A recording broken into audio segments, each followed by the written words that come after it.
Hello friends, நான் விக்னேஸ்வரன். நாம் இந்த வீடியோவில் அஜித்குமார் சாரை பற்றி பார்க்க போகிறோம். வாங்க வீடியோக்குள்ளே போகலாம். அஜித்குமார் 1 மே 1971 செகண்டராபாத்தில் பிறந்தார். 10ஆம் வகுப்போட தன்னுடைய பள்ளி படிப்பை முடிச்சுக்கிட்ட அஜித்குமார் அதுக்கப்புறமா ஒரு கார்மெண்ட் எக்ஸ்போர்ட் கம்பெனியில் வேலை பார்த்தாரு. அதுக்கு அடுத்து தான் பைக் மெக்கானிக்காகவும் சேர்ந்து வேலை பார்த்தார் அஜித். அதுக்கடுத்து தன்னுடைய 19 வயசில் 1990 என் வீடு என் கணவர் படம் மூலிமா முதல் முறையாக திரைத்துறைக்கு வராரு அஜித்குமார். அதுக்கடுத்து 1993 பிரேம புஸ்தகம் என்ற தெலுங்கு படம் மூலயமா கதாநாயகனாக அறிமுகமானார் அஜித்குமார். அதே ஆண்டு அமராவதி மூலயமா தமிழ்லையும் அறிமுகமானார் அஜித். அடுத்து 2 ஆண்டு கழித்து ராஜாவின் பார்வையிலே படம் வெளியாகுது. இந்த படத்தோட ஒரு சிறப்பு என்னென்னா, அஜித் மற்றும் விஜய் 2 பேரும் சேர்ந்து நடித்த முதல் மற்றும் கடைசி திரைப்படமாக அமைஞ்சது இந்த திரைப்படம். அதே ஆண்டு வெளிவந்த ஆசை திரைப்படம் அஜித்குமார் அவர்களுக்கு மிகப்பெரிய டேர்னிங் பாயிண்ட்டாகவும் அமைஞ்சது. அதுக்கு அடுத்த ஆண்டு வெளிவந்த, அதாவது 1996 வெளிவந்த காதல் கோட்டையும் இன்னொரு பிளாக் பஸ்டர். அடுத்து 1999 புதுமுக இயக்குனரான எஸ்.ஜே. சூர்யா இயக்கத்தில் வெளிவந்த வாலி திரைப்படம் அடுத்த ஒரு பிளாக் பஸ்டராக மட்டும் இல்லாமல் ஆச்சு அஜித்குமாருக்கு ஒரு மிகப்பெரிய மைல்ஸ்டோனாகவும் அமைஞ்சது இந்த ஒரு திரைப்படம். இதில் டியூவல் ரோலில் நடிச்சிருப்பார் அஜித்குமார். அதுக்கு அடுத்து 2000ஆம் ஆண்டு வெளிவந்த கண்டு கொண்டேன் படம் இன்னொரு சிறப்பு வாய்ந்த படம்.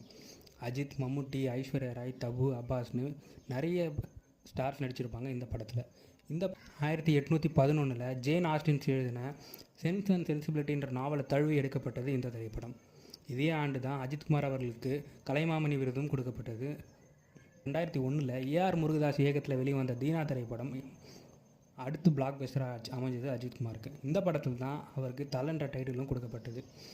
அடுத்து 2002 வெளிவந்த வில்லன், 2004 வந்த அட்டகாசம், வரலாறு, பில்லானு அடுத்தடுத்த வெற்றி படங்களை கொடுத்துக்கிட்டு இருந்தார் அஜித்குமார். என்னதான் இடையில் நிறைய படங்கள் வெற்றி பெறாமல் போனாலும் அடுத்தடுத்த கம்பேக் மூவிஸ் மூலயமா பதிலடி கொடுத்துருப்பார் அஜித்குமார்.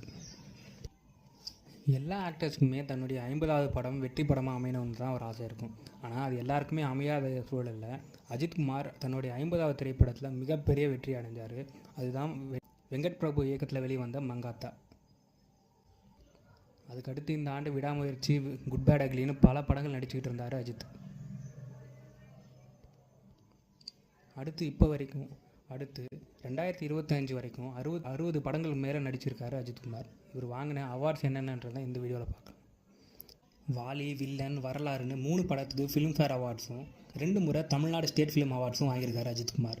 3 முறை சினிமா எக்ஸ்பிரஸ் அவார்ட்ஸும் 4 முறை ஸ்டார் விஜய் அவார்ட்ஸும் வாங்கியிருக்காரு அஜித்குமார். அது மட்டும் இல்லாமல் ஏற்கனவே சொன்ன மாதிரி 2000ஆம் ஆண்டில் தான் கலைமாமணி விருதும் பெற்றார் அஜித்.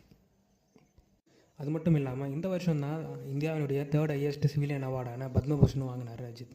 இந்த மாதம் தான் gentleman driver of the year அவார்டும் வாங்கினார் அஜித். இந்த வீடியோ உங்களுக்கு பிடிச்சிருந்ததுன்னா லைக் பண்ணுங்கள், ஷேர் பண்ணுங்கள், சப்ஸ்கிரைப் பண்ணுங்கள். அடுத்த ஒரு இன்ட்ரெஸ்டிங்கான வீடியோவில் உங்களை சந்திக்கிறேன். நன்றி.